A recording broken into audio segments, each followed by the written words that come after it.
Bienvenue sur le podcast Le Refuge des parents. Je suis Lamia Scali et mère de 2 enfants. Nous le savons déjà, être parent c'est beau, incroyablement beau. Et c'est aussi compliqué.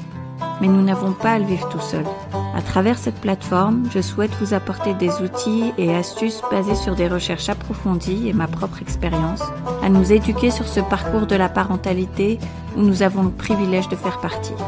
Cet espace est pour vous, donc j'espère sincèrement que ça vous plaira. Merci d'être là. Bonjour à tous et bienvenue sur le podcast du Refuge des parents. Le thème d'aujourd'hui porte sur les écrans ou l'utilisation des écrans. Je pense l'avoir déjà mentionné, mais chez nous, on n'utilise pas d'écran. Pas de télé, pas de portable ou iPad. Mes enfants, bien sûr, regardent nos téléphones quand on a un appel vidéo, FaceTime, ou alors des fois quand ils veulent voir des photos ou des vidéos d'eux-mêmes. Mais à part ça, hormis ça, ils ne regardent pas les écrans. Parce que quand on lit la recherche sur les effets de l'utilisation des écrans sur le développement, cette recherche qui évolue tout le temps d'ailleurs, on peut décider d'élever ses enfants sans écran pendant leurs premières années, du moins. Mais je pense qu'il ne faut pas mettre tant l'accent sur ce qu'il ne faut pas faire et pourquoi, mais plutôt sur des réponses pratiques et complètes à la question que devraient faire les parents à la place. Il y a tellement de débats, de controverses et de bruit autour de ce sujet qu'on en oublie les bases. Beaucoup de parents utilisent beaucoup d'écrans pour leurs enfants, peut-être plus qu'ils ne le souhaiteraient. Et certains d'entre eux veulent trouver un moyen de minimiser tout ça, tout en gardant du temps pour eux-mêmes sans ressentir le besoin d'utiliser les écrans à chaque fois pour divertir ou pour occuper leurs enfants. Et il n'y a rien qu'on puisse faire en tant que parent qui ne puisse être défait ou modifié. Et je pense que c'est un message très important parce que beaucoup de parents disent j'ai progressivement introduit le temps d'écran à mon bébé et puis c'est juste devenu incontrôlable. Mais il faut se rappeler que ça a été conçu pour ça. Donc ça ne reflète pas ce qu'est votre famille ou votre enfant, mais en effet, on en perd le contrôle. Et du coup, on peut se dire, est-ce que j'ai endommagé le cerveau de mon enfant ? Et heureusement, la plupart des enfants sont assez flexibles et élastiques et on peut faire certains changements. Et donc, c'est pas grave si les choses ont dégénéré un petit moment. Megan Owens, auteure et psychologue américaine, dit que quand on parle d'enfants de moins de 5 ans, de 0 à 5 ans, elle encourage vraiment le message du « pas encore ». Si vous êtes capable de faire le pas encore, c'est tellement plus facile. Ça l'est vraiment. Et puis ils ont 5 ans, 6 ans, ils ont 12 ans, et puis ils ont 16 ans. Et pas encore n'est plus vraiment une philosophie appropriée à ce stade, mais vous pouvez garder les choses très simples quand ils sont petits. Et sachez que ces choses viendront plus tard pour eux. Il y a tellement de recherches qui expliquent les raisons du pas encore. L'attention de votre enfant se développe, ses habitudes de sommeil se développent, sa capacité de régulation émotionnelle se développe. Et la plupart du temps, les médias n'aident pas aucune de ces 3 grandes choses. Le pas encore, c'est pour moi surtout au niveau de cet élément de régulation des émotions. Et c'est là qu'on s'embourbe quand il semble que l'écran nous aide ou que les médias qu'on utilise pour notre tout petit nous aident. Et c'est vraiment pas le cas. Les enfants ont des émotions tellement fortes, intenses. Et il semble que les médias améliorent tout. Et donc, vous pouvez voir un enfant commencer à s'effondrer, vous pouvez lui donner l'écran, et il a l'air apaisé, ou il est collé à vous et il cherche à interagir avec vous, à attirer l'attention à un moment où vous êtes occupé, et vous pouvez simplement pas lui donner toute cette attention. Alors vous lui donnez ces minutes d'écran, et puis il semble que l'écran résout ce problème. Eh bien, toutes ces petites choses sont en fait des toutes petites expériences normatives avec des émotions négatives comme maman est aux toilettes, elle peut pas faire attention à moi et je suis frustrée, je m'ennuie. Maman parle au téléphone. Il y a beaucoup de monde dans la salle d'attente. Toutes ces petites expositions qu'on donne à nos enfants tout naturellement, sans même y penser. Ils apprennent à tolérer ces émotions négatives.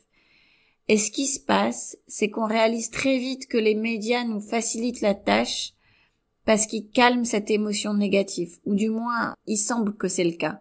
Mais en réalité, tout ce que ça fait, c'est de les distraire de cette émotion négative. Et donc, ils n'obtiennent pas cette visibilité et n'apprennent pas à s'en sortir par eux-mêmes. Ils n'apprennent pas à tolérer, à passer à autre chose et à diriger leur propre attention. Et donc quand un enfant a vécu cette expérience, quand il a été exposé aux écrans, on se demande comment est-ce qu'il peut gérer sans écran, non? Parce qu'ils ont une capacité très limitée à tolérer leurs propres émotions négatives ou à tolérer le temps indépendamment d'un adulte, d'un jeu ou d'un appareil de divertissement, quoi. Et c'est pourquoi le pas encore, c'est vraiment utile pour les tout petits et les enfants d'âge préscolaire, les bébés, parce qu'on veut qu'ils soient exposés à ces expériences et apprennent que c'est normal de s'ennuyer et que je serai avec toi dans un petit moment. Et ça ne te plaira peut-être pas, mais je sais que tu peux gérer. Parfois, si on y arrive, ils sont en fait capables de mieux gérer la situation qu'on le pense à la base, après un moment, parce qu'ils ont appris. C'est donc ça le grand pas encore. Attendons qu'ils sachent comment gérer leurs émotions négatives avant de les distraire. Juste pour qu'ils sachent que c'est une expérience normale, que ça fait simplement partie de la vie, que parfois on a l'impression que la vie n'est pas amusante, qu'on n'est pas occupé, qu'il n'y a rien à faire. Et c'est décevant, mais c'est la vie. Et puis quand ils sont plus âgés, ils sont initiés aux médias d'une manière plaisante et amusante. C'est pas utilisé pour étouffer une émotion négative ou pour remplacer l'absence de quelqu'un, mais c'est utilisé comme un moyen de se connecter en famille quand vous regardez un film par exemple ou quelque chose du genre. C'est ça le pas encore, c'est toutes ces bonnes choses, tous ces bons souvenirs que vous avez en regardant un film. Est-ce que je pourrais jamais faire ça avec mes enfants? Vous le ferez juste quand ils seront prêts, au moment où ils seront prêts. Une grande partie de la recherche sur les médias et l'utilisation des écrans est basée sur un cadre très large et du coup elle est critiquée à juste titre pour cette raison. Mais c'est le développement de la recherche en sciences sociales et la façon dont on examine une population dans son ensemble avant de commencer à examiner des groupes individuels plus petits. Donc on constate par exemple que le temps passé devant un écran est négativement associé à la lecture d'un livre et que le temps passé devant un écran est ce qui détermine cette relation. Et on peut constater largement un tas d'effets négatifs, mais on n'analyse pas les groupes basés sur l'origine ethnique d'un individu ou quand il y a un diagnostic préexistant ou des choses de ce type. Et donc on peut critiquer la recherche à juste titre quand on pense que ce n'est pas valide pour son enfant. La recherche sur les médias commence à considérer les enfants individuellement de cette façon, en essayant en quelque sorte de les séparer. Parce que quand on lit et qu'on constate un impact léger ou modéré des médias sur les enfants, il se peut que cet impact soit très fort pour certains enfants et que d'un autre côté, cet effet n'est tout simplement pas présent chez les autres enfants. Et donc ça se balance d'une certaine manière. Vous pourriez dire, moi j'ai un enfant avec qui on lit tout le temps, il joue seul, il regarde 1 heure de télé et puis j'éteins la télé et il passe à autre chose. Ça lui pose absolument aucun problème. Et j'en ai marre d'entendre tout ça. Vous avez un enfant qui s'adapte facilement et c'est très bien. Mais quelqu'un d'autre pourrait avoir un enfant qui est un peu plus sensible, où l'enfant a vraiment du mal à éteindre l'écran.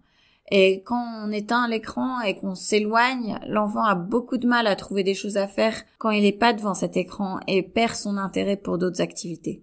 Et donc, comme pour tout, il existe donc une certaine différence dans la façon dont les enfants réagissent aux médias. Et la recherche commence à déterminer en quoi ça consiste, cette différence. On sait par exemple que les enfants ayant déjà reçu un diagnostic d'hyperactivité sont plus susceptibles de choisir des médias au rythme rapide qui change beaucoup et violent. Et ça, ces médias pourraient avoir plus d'effet sur ces enfants.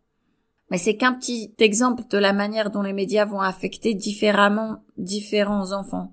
Et pourquoi, en tant que parent, vous devez y prêter attention. Et il s'agit donc de regarder et de noter quel est le comportement de votre enfant après avoir passé du temps devant un écran, et puis de regarder plus largement quel est le comportement de votre enfant à mesure que le temps passé devant l'écran augmente. Et vous avez certainement remarqué qu'ils sont plus dérégulés, qu'ils ont plus de difficultés à jouer seuls, ils ont beaucoup plus de mal à commencer quelque chose parce que les autres choses qui les intéressaient avant ne les intéressent plus vraiment et ils demandent constamment à regarder YouTube ou à jouer à leur jeu préféré. Ce sont tous ces signes qui montrent que son enfant éprouve des difficultés. Ils ont une relation un peu problématique avec les médias. Et peut-être que vous voulez réfléchir à la façon dont vous allez les sevrer de l'habitude des écrans. Un autre point que je souhaite mentionner, c'est sur la méthode du design persuasif dans les médias. Megan Owens explique que on sait à la base que les enfants de moins de 8 ans ne peuvent pas vraiment reconnaître par exemple la publicité et le fait que quelqu'un essaie de les persuader de faire quelque chose qu'ils ne veulent pas faire avant 8 ans. Les petits bébés donc ne peuvent pas reconnaître un design persuasif. Les tout petits, ils peuvent pas reconnaître que cette émission a essayé simplement de les attirer ou que ce jeu essayait de les faire jouer plus longtemps. Les médias tiennent ce petit bijou devant vous dans le but que vous jouerez donc plus longtemps. Et les récompenses intermittentes et les choses qui sont vraiment omniprésentes dans les applications de jeux pour enfants, ils peuvent pas voir tout ça.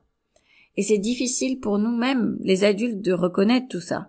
Alors quand vous pensez, je vais utiliser le tel pendant un petit temps, comme peut-être comme je l'ai fait quand j'étais jeune, le paysage médiatique a radicalement changé et on impose désormais tout le fardeau aux parents.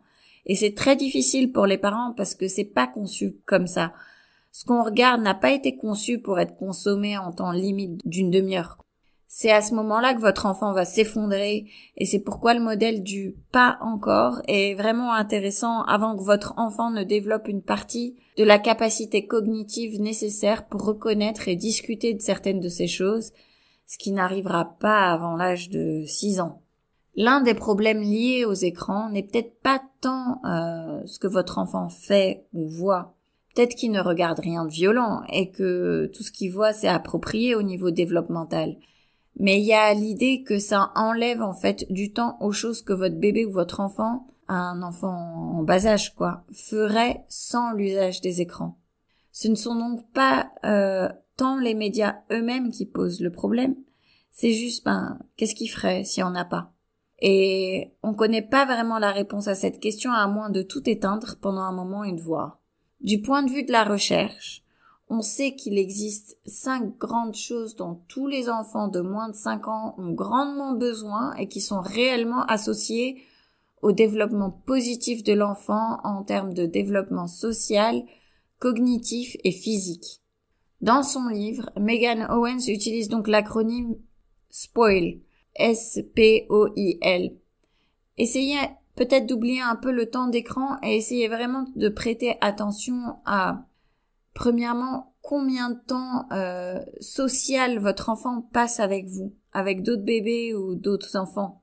À combien de temps est-ce qu'il joue avec des copains ou frères et sœurs, mais aussi seul, donc le jeu libre. À combien de temps il passe en extérieur, ce qui est essentiellement l'antidote au temps consacré aux écrans. Pour les enfants et les adultes de la même manière, c'est associé à une meilleure qualité de sommeil, à une meilleure attention, ça vous aide à votre capacité à vous concentrer, ça diminue le stress, ça augmente la production de sérotonine, donc ça aide l'humeur. Faites attention aussi donc au travail indépendant de votre enfant. Presque toutes les théories du développement montrent que, en général, de 3 à 6 ans, les enfants ont vraiment besoin d'avoir cette possibilité de sentir qu'ils ont un certain impact sur leur environnement, qu'ils sont capables, qu'ils sont autonomes. Et ça consiste par exemple à s'habiller, toutes ces choses que les enfants disent je veux le faire moi-même. Et puis finalement le L dans SPOIL signifie literacy, donc l'alphabétisation, parce que on peut pas exagérer avec ça. Donc en vous concentrant sur les choses dont les enfants ont vraiment besoin, on peut pas en faire trop. Il y a aucun mal à ce que votre enfant ait trop de temps pour jouer avant l'âge de 6 ans. Pas de mal à trop leur lire. Vous savez que ces choses sont vraiment bonnes et que vous n'avez pas à vous inquiéter. S'ils s'impliquent vraiment, c'est génial. Et donc, si on peut se concentrer davantage sur ces choses, ce sont des choses positives dont la recherche est contraire à celle du temps passé devant l'écran au niveau du développement du cerveau, du développement social et du développement physique. Et comment pouvez-vous rendre ces choses possibles tout en reconnaissant vos limites en tant que parent? Ça ne signifie donc pas que quand vous éteignez l'écran, vous devez divertir votre enfant tout le temps.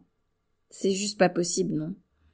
Ce n'est pas que vous soyez impliqué tout le temps quand ils ne sont pas devant l'écran, mais qu'ils ont le temps de jouer de manière indépendante. Par exemple, Quand je ne peux pas leur lire des livres pendant la journée, mes enfants ont un lecteur audio, le Yoto Player, et ils peuvent écouter les histoires via ce lecteur, quoi. Si on est dehors, ils peuvent s'asseoir et regarder le soleil, jouer avec des feuilles et cueillir des châtaignes. Et vous n'êtes pas obligé d'être impliqué. Alors il faut arrêter de penser que si vous n'utilisez pas d'écran, vous devez orchestrer chaque minute de la journée parce que ça devient épuisant. Et c'est là où on commence vraiment à avoir des soucis. Mais vous savez, c'est un peu comme ce dont on a parlé un peu plus tôt sur les émotions négatives. C'est ce qui, je pense, empêche beaucoup d'entre nous de mettre en place des limites et de dire simplement non, je ne vais pas jouer avec toi pour le moment. Je serai avec toi dans X temps, dans 10 minutes, j'en sais rien. Et j'ai hâte de jouer avec toi, mais maintenant c'est non. Et c'est ok si tu es fâché. Tu peux être vraiment en colère contre moi, mais c'est ce que je dois faire là maintenant. Au lieu de maintenant, faut absolument que je prépare une activité pour m'assurer que ça va aller. C'est cette différence du message qu'on transmet à nos enfants quand notre enfant est triste ou fâché et qu'on pense qu'ils ont besoin de notre aide. On tente de réparer ce qui va pas. On transmet ce message qu'ils ne peuvent pas gérer ça seuls. Tu sais pas quoi faire quand je suis pas avec toi, alors je suis obligée d'être avec toi ou bien je vais te donner l'écran, quoi. Au lieu du message, je sais que tu es frustré là maintenant, ou bien que tu es fâché et tu veux vraiment que je joue avec toi, mais je sais que tu arrives à gérer sans moi et ça va aller. Je suis pas loin, j'ai vraiment besoin de travailler et me concentrer là maintenant. C'est beaucoup plus fort ce message de je sais que tu peux tolérer cette émotion, je sais que tu peux tolérer ce moment sans moi. Peut-être qu'au début, si votre enfant n'est pas habitué à ça, ça aide d'échafauder un peu toutes ces étapes. Mais dans l'idéal, les enfants ont les idées et ils utilisent leur propre imagination, leur créativité et leur instinct pour déterminer ce sur quoi ils veulent réellement travailler. Si vous avez l'impression d'avoir pris cette habitude de donner l'écran et que vous avez un peu perdu le contrôle, soyez clair quant à la nouvelle limite, à ce que vous allez faire à l'avenir. Et puis avoir de l'empathie envers votre enfant parce que ces applications, ces programmes et ces vidéos sont conçus de manière à captiver votre enfant. Et ils n'ont pas ces aptitudes intellectuelles à l'heure actuelle de comprendre ces nouvelles limites et ça va être frustrant pour eux. Et c'est une transition et c'est un changement pour eux. Et pendant cette période, peut-être que vous pourriez intervenir un peu plus. Maintenant, quand je dis intervenir, je veux dire de manière à aménager leur espace de manière consciente, pas d'être là à les divertir vous-même. Et puis pouvoir s'asseoir avec eux malgré une certaine frustration.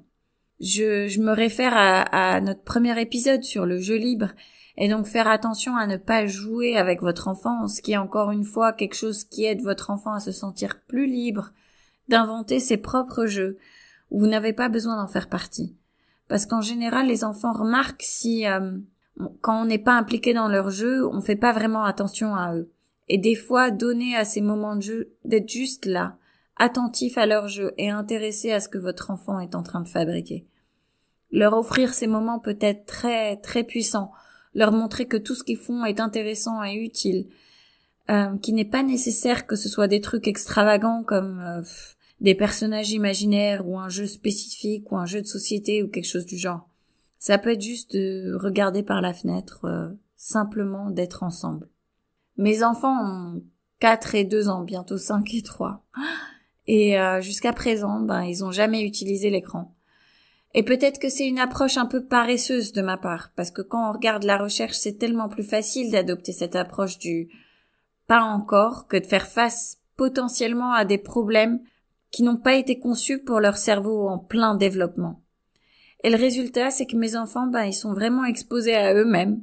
Ils dirigent leur temps libre.